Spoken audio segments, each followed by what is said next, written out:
ഹരികൃഷ്ണ. ഓം ശ്രീ മഹാദേവ്യൈ നമ. ശ്രീ ലളിത സഹസ്രനാമ സ്തോത്രത്തിലെ ആദിശക്തി രമേയാത്മാ പരമാ പാവനാകൃതി അനേക കോടി ബ്രഹ്മാണ്ഡ ജനനീ ദിവ്യ വിഗ്രഹ എന്ന 124 ശ്ലോകത്തിൻ്റെ അർത്ഥമാണ് പറഞ്ഞത്. ഇനി ക്ലീങ്കാരി കേവലാ ഗുഹ്യ കൈവല്യപദദായിനി ത്രിപുരാ ത്രിജഗദ്വന്ദ്യ ത്രിമൂർത്തിസ്ത്രിദശേശ്വരി എന്ന 125 ശ്ലോകത്തിലെ ആദ്യത്തെ നാമമായ ക്ലീങ്കാരി, അതായത് ദേവിയുടെ 622 നാമം ക്ലീങ്കാരി. ക്ലീം എന്ന ബീജാക്ഷരത്തിൻ്റെ സ്വരൂപമായവൾ. ശ്രീവിദ്യയിലെ 10 പ്രധാന ബീജാക്ഷരങ്ങളിൽ ഒന്നാണ് ക്ലീം. ഈ അക്ഷരത്തിൻ്റെ ചൈതന്യമായി വിളങ്ങുന്നവളാണ് അമ്മ. തന്ത്രശാസ്ത്രമനുസരിച്ച് ക്ലീം എന്നത് കാമരാജ ബീജരൂപമായ മന്ത്രാക്ഷരമാണ്. ഇത് പ്രപഞ്ചത്തിലെ സകലതിനെയും ആകർഷിക്കാനുള്ള ശക്തിയെയാണ് സൂചിപ്പിക്കുന്നത്. ഭക്തരെ തന്നിലേക്ക് ആകർഷിക്കുകയും അവർക്ക് ആനന്ദം നൽകുകയും ചെയ്യുന്നവളാണ് ക്ലീങ്കാരിയായ അമ്മ. ക്ലീം എന്ന നാദം പ്രപഞ്ചത്തിൻ്റെ സൃഷ്ടിക്കായി ആദ്യം മുഴങ്ങിയ ഒന്നാണെന്നാണ് വിശ്വസിക്കപ്പെടുന്നത്. ഈ നാദത്തിലൂടെ ലോകത്തെ ചലിപ്പിക്കുകയും നിലനിർത്തുകയും ചെയ്യുന്നവളാണ് അമ്മ. ക്ലീം എന്നത് ഭൗതികവും ആത്മീയവുമായ ഐശ്വര്യം നൽകുന്ന ബീജമാണ്. ഈ മന്ത്രരൂപത്തിൽ അമ്മയെ ഭജിക്കുന്നവർക്ക് സർവ സൗഭാഗ്യങ്ങളും ലഭിക്കുന്നു. ശിവനും ശക്തിയും ഒന്നാകുന്ന ആ പരമാനന്ദത്തിൻ്റെ ശബ്ദരൂപമാണ് ക്ലീങ്കാരി. ക്ലീം എന്ന അക്ഷരത്തിൻ്റെ അതിദേവതയായതുകൊണ്ട് അമ്മയെ ക്ലീങ്കാരി എന്ന് വിളിക്കുന്നു. ഇനി ദേവിയുടെ 623 നാമമായ കേവല. കേവല എന്നാൽ ശുദ്ധ ജ്ഞാനസ്വരൂപിണി. കേവലം എന്നാൽ ശുദ്ധമായത്, ഒന്നിനോടും കൂടിച്ചേരാത്തത് എന്നൊക്കെയാണ് അർത്ഥം. ഈ പ്രപഞ്ചത്തിൽ അമ്മയല്ലാതെ മറ്റൊന്നില്ല. ഇവിടെ വിഭിന്നമായി നാം കാണുന്നതൊക്കെ ആ ഒരേയൊരു ശക്തിയുടെ മാറ്റങ്ങൾ മാത്രമാണ്. കൂടാതെ ഗുണങ്ങളോ പരിധികളോ ഇല്ലാത്ത നിർഗുണ അവസ്ഥയാണ് കേവല. യാതൊരു ഉപാധികളുമില്ലാത്ത പരമമായ സത്യമാണിത്. യാതൊരു മാലിന്യങ്ങളോ, അതായത് ഗുണങ്ങളോ ദോഷങ്ങളോ കലരാത്ത ശുദ്ധമായ ബോധമാണ് ദേവി. പാലിന് വെളുപ്പ് നിറം എങ്ങനെയോ, അല്ലെങ്കിൽ കനലിന് ചൂട് എങ്ങനെയോ, അങ്ങനെ പ്രപഞ്ചത്തിൻ്റെ സ്വതസിദ്ധമായ അവസ്ഥയാണ് കേവല എന്ന ഭാവം. ഭൗതികമായ പരിമിതികൾക്കോ വർണ്ണനകൾക്കോ ഉള്ളിൽ ഒതുങ്ങാത്തവളാണ് അമ്മ. വികാരങ്ങൾക്കോ മാറ്റങ്ങൾക്കോ വിധേയമല്ലാത്ത പരമമായ സത്യമാണ് കേവലയായ പരാശക്തി. കേവല എന്ന ഈ നാമത്തിലൂടെ അമ്മയുടെ അദ്വൈത രൂപത്തെയാണ് വെളിപ്പെടുത്തുന്നത്. പ്രപഞ്ചത്തിൽ മാറ്റമില്ലാത്തതും ശുദ്ധവുമായ ഒരേയൊരു ചൈതന്യം പരാശക്തി മാത്രമാണെന്നും നമ്മളും ആ ചൈതന്യത്തിൻ്റെ ഭാഗമാണെന്നും ഈ നാമം നമ്മെ ഓർമ്മിപ്പിക്കുന്നു. ഇനി ദേവിയുടെ 624 നാമമായ ഗുഹ്യ. ഹൃദയ ഗുഹയിൽ ഒളിച്ചിരിക്കുന്നവൾ. നമ്മുടെ ഹൃദയമാകുന്ന ഗുഹയിൽ അതീവ സൂക്ഷ്മമായി വസിക്കുന്നവളാണ് അമ്മ. പുറം ലോകത്ത് തിരഞ്ഞാൽ കണ്ടെത്താൻ കഴിയാത്തവളും ഭക്തരുടെ ഹൃദയത്തിനുള്ളിലെ അതീവ രഹസ്യമായ ഇടത്ത്, അതായത് ഹൃദയ ഗുഹയിൽ ഒളിച്ചിരിക്കുന്നവളുമാണ് അമ്മ. അന്തർമുഖമായി ചിന്തിക്കുന്നവർക്ക് മാത്രമേ ഈ ഗുഹ്യയായ ദേവിയെ കണ്ടെത്താനാകൂ. വേദങ്ങളുടെയും ഉപനിഷത്തുക്കളുടെയും ഏറ്റവും ഉള്ളിലെ സാരമായ രഹസ്യമാണ് അമ്മ. ബാഹ്യമായ ചടങ്ങുകൾക്കപ്പുറം ആത്മീയമായ അറിവ് നേടുന്നവർക്ക് മാത്രമേ അമ്മയെ പൂർണ്ണമായി അറിയാൻ സാധിക്കൂ. തന്ത്രശാസ്ത്രമനുസരിച്ച് ദേവി ഗുഹ്യരൂപിണിയാണ്. ഭക്തിയും മന്ത്രങ്ങളും പ്രദർശന വസ്തുവാക്കാതെ അതീവ രഹസ്യമായി സൂക്ഷിക്കുന്ന ഭക്തരിലാണ് അമ്മ പ്രസന്നയാകുന്നത്. പ്രപഞ്ചത്തിലെ എല്ലാ ചലനങ്ങൾക്കും പിന്നിൽ പ്രവർത്തിക്കുന്ന, എന്നാൽ ആരുടെയും കണ്ണുകൾക്ക് പെട്ടെന്ന് പിടികൊടുക്കാത്ത ആ അദൃശ്യ ശക്തിയാണ് ഗുഹ്യയായ അമ്മ. ഇനി ദേവിയുടെ 625 നാമമായ കൈവല്യപദദായിനി. കൈവല്യം എന്നാൽ മോക്ഷത്തിൻ്റെ ഏറ്റവും ഉയർന്ന അവസ്ഥയാണ്. പുനർജന്മങ്ങളില്ലാത്ത, ദുഃഖങ്ങളില്ലാത്ത, ദൈവവുമായി ഒന്നായി തീരുന്ന അവസ്ഥ. ഈ പദം ഭക്തർക്ക് ദാനം ചെയ്യുന്നവളാണ് അമ്മ. കൈവല്യം എന്നാൽ ആത്യന്തികമായ ആ അദ്വൈത സത്യം തന്നെയാണ്. അഹം ബ്രഹ്മാസ്മി, ഞാൻ ബ്രഹ്മമാകുന്നു, അല്ലെങ്കിൽ ശിവോഹം, ഞാൻ ശിവനാകുന്നു എന്ന് പൂർണ്ണ ബോധ്യത്തോടെ പറയാൻ കഴിയുന്ന അവസ്ഥയാണ് കൈവല്യം എന്ന അവസ്ഥ. അതായത് ആത്മാവ് പരമാത്മാവിൽ ലയിച്ച് ശിവം ആയി മാറുന്നു. ഈ ശരീരത്തിലിരിക്കെ തന്നെ ഞാൻ ശിവനാകുന്നു എന്ന് തിരിച്ചറിയുന്നയാളെ ജീവൻ മുക്തൻ എന്നാണ് വിളിക്കുന്നത്. അതായത് അജ്ഞാനമാകുന്ന കെട്ടഴിച്ചുമാറ്റി ജീവാത്മാവിനെ പരമാത്മാവുമായി ചേർക്കുന്ന കാരുണ്യരൂപിണിയാണ് കൈവല്യപദദായിനിയായ അമ്മ. ഇനി ദേവിയുടെ 626 നാമമായ ത്രിപുര. ത്രിപുര എന്ന പദം കൊണ്ട് അമ്മയുടെ സർവവ്യാപിയായ പ്രഭാവത്തെയും 3 അവസ്ഥകളിലുള്ള സാന്നിധ്യത്തെയുമാണ് സൂചിപ്പിക്കുന്നത്. 3 പുരങ്ങൾ ഉള്ളവൾ, അല്ലെങ്കിൽ 3 മുമ്പേ ഉള്ളവൾ എന്നൊക്കെ അർത്ഥം പറയാം. നമ്മുടെ ബോധത്തിൻ്റെ 3 അവസ്ഥകളാണ് ജാഗ്രത്, അതായത് ഉണർന്നിരിക്കുന്ന അവസ്ഥ. അടുത്തത് സ്വപ്നം, പിന്നെ സുഷുപ്തി, ആഴത്തിലുള്ള ഉറക്കം. ഈ 3 അവസ്ഥകളിലും സാക്ഷിയായി നിലകൊള്ളുന്ന ചൈതന്യം അമ്മയായതുകൊണ്ട് അമ്മയെ ത്രിപുര എന്ന് വിളിക്കുന്നു. ഇച്ഛാശക്തി, ജ്ഞാനശക്തി, ക്രിയാശക്തി എന്നീ 3 ശക്തികളുടെ സംഗമസ്ഥാനമാണ് ദേവി.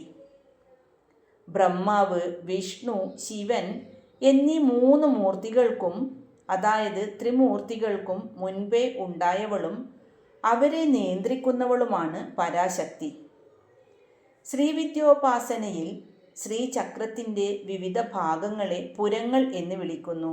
ഈ പുരങ്ങളുടെ നാഥയാണ് ത്രിപുര സുന്ദരിയായ അമ്മ.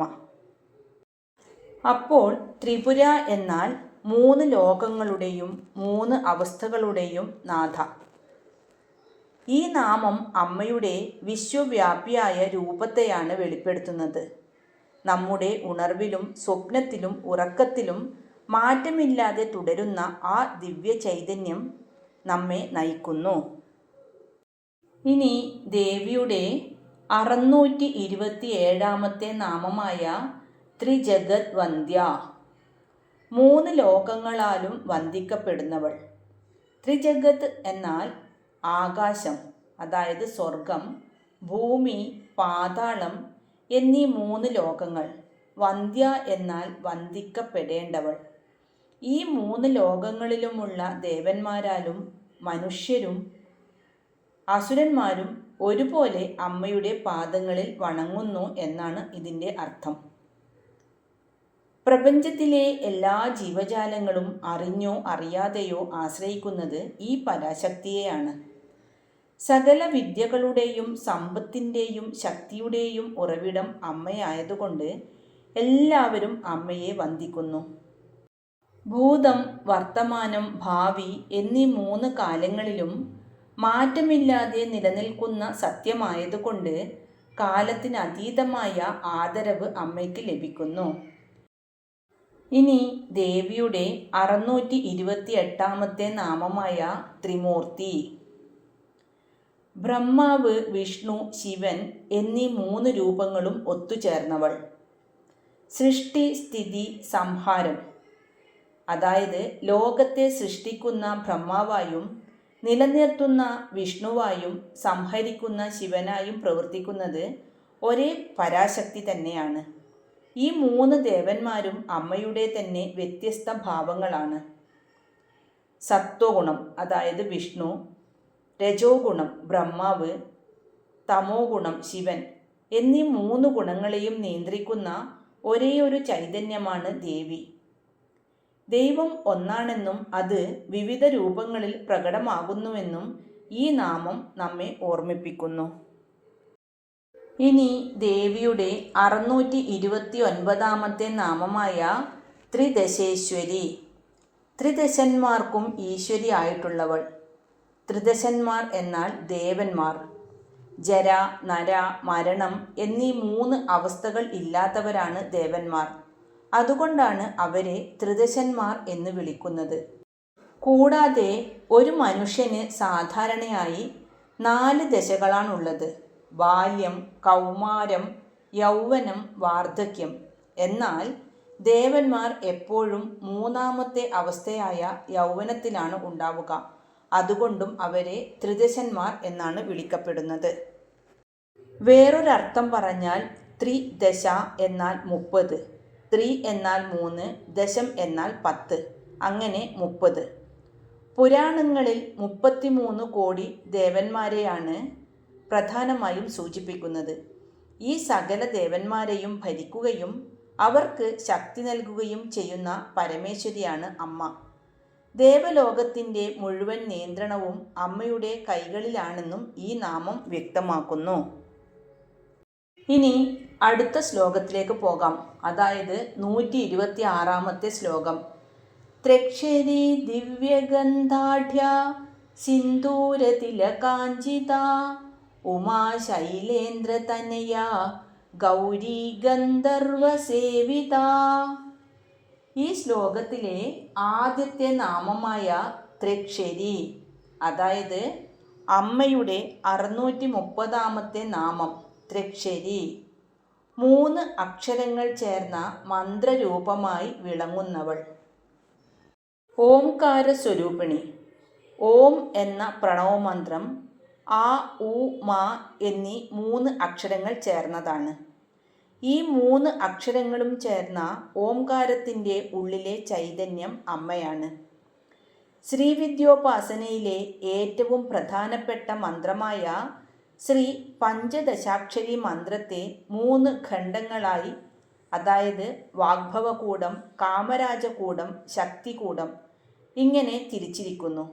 ഈ 3 കൂടങ്ങളുടെയും സാരമായ ചൈതന്യം അമ്മയായതുകൊണ്ട് അമ്മയെ ത്രക്ഷരി എന്ന് വിളിക്കുന്നു. ഹ്രീം തുടങ്ങിയ ബീജാക്ഷരങ്ങൾ ചേർന്ന 3 പ്രധാന ബീജങ്ങളുടെ രൂപമാണ് അമ്മയെന്നും ഇതിന് അർത്ഥമുണ്ട്. ഋഗ്വേദം, യജുർവേദം, സാമവേദം എന്നീ 3 വേദങ്ങളെ ത്രയി എന്ന് വിളിക്കാറുണ്ട്. ഈ വേദത്രയങ്ങളുടെ അക്ഷരരൂപമായി വിളങ്ങുന്നവളാണ് ദേവി. അതായത് അക്ഷരങ്ങൾക്കും ശബ്ദങ്ങൾക്കും അപ്പുറം മന്ത്രരൂപത്തിൽ വിളങ്ങുന്ന പരാശക്തിയുടെ ഭാവമാണ് ത്രക്ഷരി. ഓംകാരത്തിലെ അക്ഷരങ്ങളായും അതീവ രഹസ്യമായ മന്ത്രകൂടങ്ങളായും അമ്മ നമ്മിൽ വസിക്കുന്നു. ഇനി ദേവിയുടെ 631ാമത്തെ നാമമായ ദിവ്യഗന്ധാഢ്യ. ഹരിചന്ദനാദി സുഗന്ധദ്രവ്യങ്ങളുടെ പരിമളമുള്ളവൾ. അതായത് വർണ്ണിക്കാനാവാത്ത ദിവ്യമായ സുഗന്ധം നിറഞ്ഞവളാണ് അമ്മ. പല മഹത്തുക്കളും യോഗികളും അമ്മയുടെ ദർശനം ലഭിക്കുന്നതിന് മുമ്പ് ഒരു പ്രത്യേക സുഗന്ധം അനുഭവപ്പെട്ടതായി പറയാറുണ്ട്. നമ്മുടെ മനസ്സിലെ വാസനകൾ, അതായത് ചിത്തശുദ്ധി ശുദ്ധമാകുമ്പോഴാണ് അമ്മയുടെ ദിവ്യഗന്ധം നമുക്ക് അനുഭവിക്കാൻ കഴിയുന്നത്. ഈ ദിവ്യഗന്ധം എന്നത് ഈ ലോകത്ത് ഇല്ലാത്ത തരം അസാധാരണമായ സുഗന്ധമാണ്. ആഢ്യ എന്നാൽ അത് സമൃദ്ധമായി ഉള്ളവളാണ് അമ്മ. അമ്മയുടെ ശരീരത്തിൽ നിന്നും വസ്ത്രങ്ങളിൽ നിന്നും എപ്പോഴും പവിത്രമായ ഒരു സുഗന്ധം പ്രവഹിച്ചു കൊണ്ടിരിക്കുന്നു. പൂക്കളിലെ മണമായും മണ്ണിലെ സുഗന്ധമായും ഇരിക്കുന്നത് അമ്മയുടെ ഈ ദിവ്യഗന്ധഭാവമാണ്. ചന്ദനം, അകില് തുടങ്ങിയ ഭഗവതിക്ക് പ്രിയപ്പെട്ട ദിവ്യ ഔഷധങ്ങളുടെയും സുഗന്ധദ്രവ്യങ്ങളുടെയും ചൈതന്യം അമ്മ തന്നെയാണ്. ഈ ലോകത്തിലെ സകല സുഗന്ധങ്ങളുടെയും ഉറവിടമായ പരാശക്തിക്ക് അങ്ങനെ മനോഹരമായ ഒരു നാമം ദിവ്യഗന്ധാഢ്യ. ഇനി ദേവിയുടെ 632 നാമമായ സിന്ദൂരതിലകാഞ്ചിത. സിന്ദൂരതിലകത്താൽ ശോഭിക്കുന്നവൾ. സിന്ദൂരതിലകം എന്നാൽ നെറ്റിയിലെ സിന്ദൂരപ്പൊട്ട്. അഞ്ചിത എന്നാൽ അതുകൊണ്ട് അലങ്കൃതയായവൾ അഥവാ പൂജിക്കപ്പെട്ടവൾ. ഉദയസൂര്യൻ്റെ ചുവപ്പു നിറമുള്ള സിന്ദൂരക്കുറി ദേവിയുടെ നെറ്റിത്തടത്തിന് മാറ്റുകൂട്ടുന്നു. ദേവിയുടെ മുഖത്തെ തേജസ്സിനെ പൂർണ്ണമാക്കുന്നത് ഈ സിന്ദൂരതിലകമാണ്. ശിവന്റെ പത്നിയായ പാർവതി ദേവി, അതായത് ലളിതാംബിക, നിത്യസുമംഗലിയാണ്. ആ ചൈതന്യത്തിൻ്റെ അടയാളമാണ് നെറ്റിയിലെ ഈ ചുവന്ന തിലകം. ഈ സിന്ദൂരതിലകം ലോകത്തിനാകെ മംഗളം നേരുന്ന അമ്മയുടെ സ്നേഹത്തിൻ്റെ അടയാളമാണ്. പുരികക്കൊടികൾക്ക് മധ്യേ, അതായത് ആജ്ഞാചക്രത്തിൽ ചാർത്തുന്ന സിന്ദൂരം ജ്ഞാനത്തിൻ്റെ ഉദയത്തെയാണ് കുറിക്കുന്നത്. ഭക്തരുടെ ഉള്ളിലെ അറിവില്ലായ്മയെ നീക്കി ജ്ഞാനസൂര്യനെ ഉദിപ്പിക്കുന്നവളാണ് അമ്മ. ചുവന്ന സിന്ദൂരം ശക്തിയുടെ പ്രതീകമാണ്. അത് ധരിച്ചിരിക്കുന്നത് പരമശിവന്റെ പത്നിയായ ലളിതാംബികയാണ്. തൻ്റെ നെറ്റിയിലെ സിന്ദൂരത്തിലൂടെ ലോകത്തിൻ്റെ മുഴുവൻ സംരക്ഷണം അമ്മ ഉറപ്പാക്കുന്നു. ഇനി ദേവിയുടെ 633 നാമമായ ഉമാ. ശിവപത്നിയായ പാർവതി ദേവിയുടെ ഏറ്റവും പ്രശസ്തമായ നാമമാണിത്. ഉമ എന്ന നാമത്തിന് പിന്നിൽ ഒരു ഐതിഹ്യമുണ്ട്. അതായത് ഹിമവാന്റെ മകളായി ജനിച്ച പാർവതി പരമശിവനെ ഭർത്താവായി ലഭിക്കാൻ കഠിനമായ തപസ് ചെയ്യാൻ ഒരുങ്ങി. അതിൽ നിന്നും മകളെ തടയാൻ വേണ്ടി മേനാദേവി ഉ മാ എന്നു പറഞ്ഞു. ഇതിൽ ഉ എന്നത് മകളെ അഭിസംബോധന ചെയ്യുന്നതും മാ എന്നാൽ അരുത് എന്നുമാണ്. അപ്പോൾ മേനാദേവി പറഞ്ഞത് മകളെ അരുത് എന്നാണ്. അങ്ങനെ ദേവിക്ക് ഉമ എന്ന പേരു ലഭിച്ചു. തന്ത്രശാസ്ത്രപ്രകാരം ഉ എന്നത് ശിവനെയും മാ എന്നത് ശക്തിയെയും സൂചിപ്പിക്കുന്നു. ഇവർ രണ്ടുപേരും ഒന്നായിത്തീരുന്ന ഭാവമാണ് ഉമ. സ്വന്തം സുഖസൗകര്യങ്ങൾ ഉപേക്ഷിച്ച് ഈശ്വരന് വേണ്ടി പ്രയത്നിക്കുന്ന ഭക്തൻ്റെ നിശ്ചയദാർഢ്യത്തെയാണ് ഉമ എന്ന നാമം സൂചിപ്പിക്കുന്നത്. ലളിത സഹസ്രനാമത്തിലെ ലളിതമെങ്കിലും അതീവ ശക്തമായ നാമമാണ് ഉമ. കഠിനമായ തപസ്സിലൂടെ ഈശ്വരനെ സ്വന്തമാക്കിയ പാർവതിയുടെ ഭാവമാണ് ഇത്. ഇനി ദേവിയുടെ 634 നാമമായ ശൈലേന്ദ്രതനയ. പർവ്വതരാജൻ്റെ പുത്രി. പർവ്വതരാജനായ ഹിമവാന്റെ പുത്രിയാണ് ദേവി. പർവ്വതം എപ്പോഴും മാറ്റമില്ലാതെ ഉറച്ചു നിൽക്കുന്നു. ശൈലേന്ദ്രതനയായ അമ്മ നമ്മുടെ ഉള്ളിൽ ഭക്തിയും ജ്ഞാനവും പർവ്വതം പോലെ ഉറപ്പിച്ചു നിർത്താൻ സഹായിക്കുന്നു. ഇളകാതെ മനസ്സിൻ്റെ പ്രതീകമാണ് അമ്മ. കാറ്റിലും മഴയിലും അനങ്ങാതെ നിൽക്കുന്ന ഹിമാലയത്തെ പോലെ ജീവിതത്തിലെ കഷ്ടപ്പാടുകളിൽ തളരാതെ നിൽക്കാനുള്ള കരുത്ത് ഈ ശൈലേന്ദ്രതനയായ അമ്മ നമുക്ക് നൽകുന്നു. പർവ്വതം പോലെ ഉറച്ചു നിൽക്കുന്നവൾ എന്നാണല്ലോ ഈ നാമത്തിൻ്റെ അന്തരാർത്ഥം. തൻ്റെ ലക്ഷ്യമായ പരമശിവനെ ലഭിക്കാനായി ഹിമവാന്റെ പുത്രി നടത്തിയ തപസ് പർവ്വതം പോലെ അചഞ്ചലമായിരുന്നു. ഭക്തർക്കും ഇത്തരം ഉറച്ച ഭക്തി ഉണ്ടാകണമെന്ന് ഈ നാമം നമ്മെ ഓർമ്മിപ്പിക്കുന്നു. ഹിമവാൻ സ്ഥിരതയുടെ അടയാളമാണ്. അദ്ദേഹത്തിൻ്റെ പുത്രിയായ ദേവി ആ സ്ഥിരതയിൽ നിന്ന് ഉടലെടുക്കുന്ന ചലനാത്മകമായ പ്രകൃതിയാണ്. പ്രപഞ്ചത്തിൻ്റെ ആധാരമായ പ്രകൃതി ശക്തിയാണ് ശൈലേന്ദ്രതനയ. ഇനി ദേവിയുടെ 635 നാമമായ ഗൗരി. ഗൗരവർണം എന്നാൽ വെളുത്ത നിറം. വെളുത്ത നിറത്തോടു കൂടിയവളാണ് ദേവി. സ്വർണ്ണ നിറം എന്നും അർത്ഥമുണ്ട്. വെണ്മ എന്നത് വിശുദ്ധിയുടെ പ്രതീകമാണ്. യാതൊരു മാലിന്യവുമില്ലാത്ത ശുദ്ധമായ ബോധമാണ് ഗൗരി. അമ്മയുടെ നിഷ്കളങ്കമായ ഭാവമാണിത്. ഈ നാമത്തിന് ഒരു ഐതിഹ്യമുണ്ട്. പാർവതി കഠിന തപസ് ചെയ്തതിൻ്റെ ഭാഗമായി ദേവിയുടെ ശരീരം കറുത്ത നിറമായി. ഒരിക്കൽ ശിവൻ തമാശയായി ദേവിയെ കാളി, അതായത് കറുത്ത നിറമുള്ളവൾ എന്ന് വിളിച്ചു. ഇതിൽ പരിഭവിച്ച പാർവതി വീണ്ടും തപസ്സു ചെയ്ത് ബ്രഹ്മാവിനെ പ്രത്യക്ഷപ്പെടുത്തി. ബ്രഹ്മാവിൻ്റെ ഉപദേശമനുസരിച്ച് ഗംഗാസ്നാനം ചെയ്തപ്പോൾ ദേവിയുടെ കറുത്ത നിറം മാറി അതീവ സുന്ദരിയായ സ്വർണ്ണ നിറമുള്ള ഗൗരിയായി മാറുകയും ചെയ്തു. ദേവിയിൽ നിന്ന് വേർപെട്ടുപോയ ആ കറുത്ത നിറം ഒരു രൂപം സ്വീകരിച്ച് കൗശികി എന്ന ദേവിയായി മാറി. നമ്മുടെ ഉള്ളിലെ അജ്ഞാനമാകുന്ന കറുപ്പ് നിറം മാറി ജ്ഞാനമാകുന്ന വെളിച്ചം വരുമ്പോഴാണ് നാം ഗൗരിയെ ദർശിക്കുന്നത്. ഇനി ദേവിയുടെ 636 നാമമായ ഗന്ധർവ സേവിത. ദേവസദസ്സിലെ ഗായകരായ ഗന്ധർവന്മാരാൽ സ്തുതിഗീതങ്ങൾ പാടി സേവിക്കപ്പെടുന്നവൾ. സംഗീതശാസ്ത്രത്തിന് ഗന്ധർവ വിദ്യ എന്നാണ് പേര്. സംഗീതം എന്നത് വെറും വിനോദമല്ല, അത് ഈശ്വരനിലേക്ക് എത്താനുള്ള എളുപ്പ വഴിയാണ്.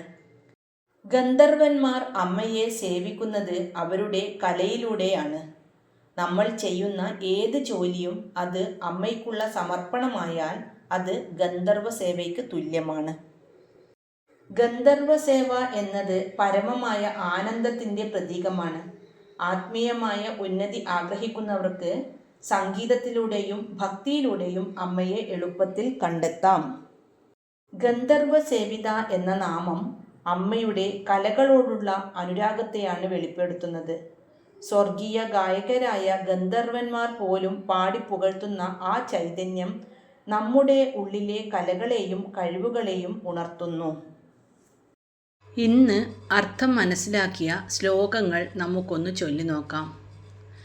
ക്ലീങ്കാരി കേവലാ ഗുഹ്യ കൈവല്യപദദായിനി ത്രിപുരാ ത്രിജഗദ്വന്ദ്യ ത്രിമൂർത്തിസ്ത്രിദശേശ്വരി ത്രക്ഷരി ദിവ്യഗന്ധാഢ്യ സിന്ദൂരതിലകാഞ്ചിത ഉമാശൈലേന്ദ്രതനയാ ഗൗരീ ഗന്ധർവസേവിത. ഓം ശ്രീ മഹാദേവ്യൈ നമഃ. ഹരേ കൃഷ്ണ.